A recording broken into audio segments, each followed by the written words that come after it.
The call came while I was halfway across town. The cleaner's voice was thin, like a wire about to snap. "Sir, I can't stay here. You need to come home. Now." I hit the accelerator before she finished.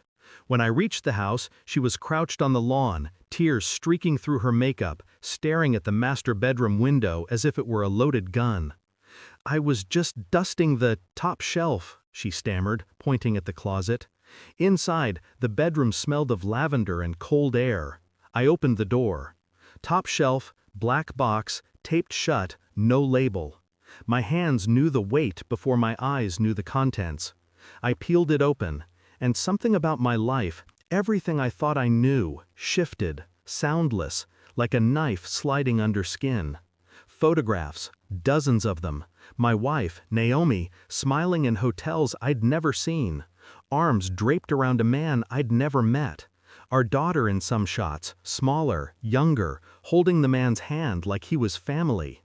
Letters underneath, a second phone, receipts for private appointments. For a long moment I just stared, the images bleeding together.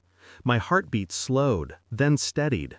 No shouting, no collapse, only the cold recognition of a pattern. The cleaner hovered at the door, trembling. "I didn't touch anything else," she whispered. I thanked her softly, ushered her out, locked the door. Naomi had always been meticulous about appearances. She curated our marriage like a storefront. Business trips, charity events, nights away visiting her sister. She'd built a life inside a life, and I had been tending it like a gardener, blind to the weeds. I began the quiet work of excavation. Passwords from her laptop, bank statements hidden under code names, GPS data from her car's service app. The deeper I dug, the more deliberate it became. She wasn't just unfaithful, she was transferring our assets to a trust I'd never signed, preparing a flight plan under my name. I held my normal face at breakfast, pouring coffee, asking about her meetings. She smiled, the way liars do, too much gum, not enough eye. Each night I added to my grid, dates, deposits, hotels, the man's name. A consultant, twice divorced, deep debts. The box had been her mistake, left just high enough for someone else to find. Or maybe she wanted me to. Maybe she thought it would break me in the right way. It didn't. It gave me clarity. 2 weeks later, DNA results arrived. Our daughter, my center, my anchor, was not biologically mine. The numbers sat there on the page like coordinates to a battlefield I'd already crossed. I didn't speak to Naomi that night. Instead, I arranged the evidence, photos, bank transfers, DNA results, into a single, clean folder.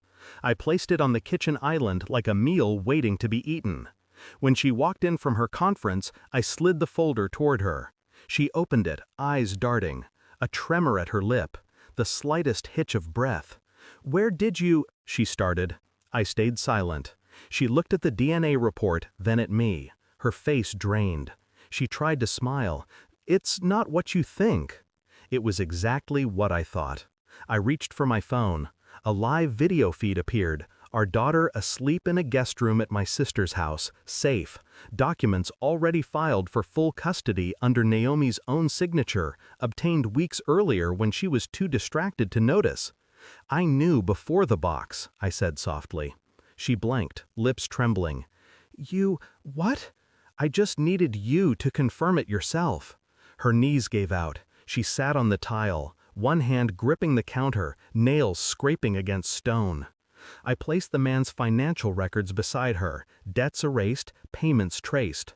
Her entire plot diagrammed like a crime scene. She tried to speak, but only a dry gasp came out.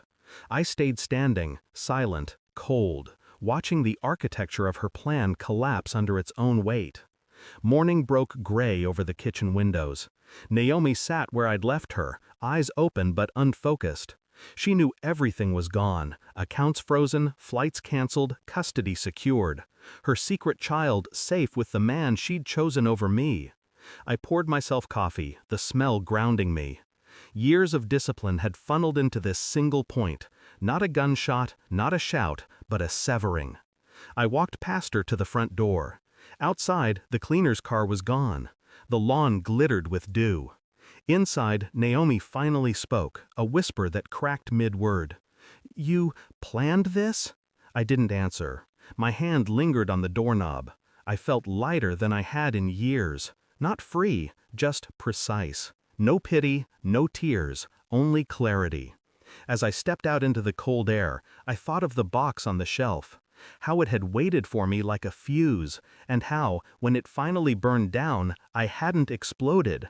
I'd simply cut the wire and walked away. The last sound I heard was the quiet click of the door behind me, a sound cleaner than forgiveness, sharper than revenge. Thanks for watching. Don't forget to like, share, and comment. Subscribe now to Cheating Stories Insight World for more amazing stories.